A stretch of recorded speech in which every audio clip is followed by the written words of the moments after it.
আসসালামু আলাইকুম ভিউয়ার্স, ভাই বন্ধু মা বোনেরা, আমি একটু অসুবিধার মধ্য দিয়ে আপনাদের সামনে আপনারা গত রমজান মাসে আমার জন্য এবং আমার মাদ্রাসার জন্য আপনারা সাহায্যের হাত বাড়িয়ে দিয়েছিলেন, অনেক সাহায্য করেছিলেন।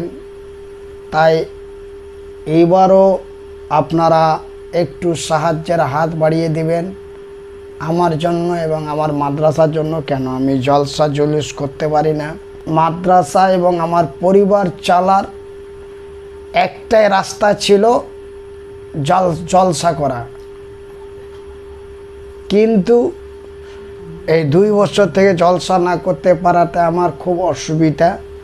তাই আপনাদের কাছে আমার ফোনপে নাম্বার স্ক্রিনে দেওয়া আছে এবং আমি বলছি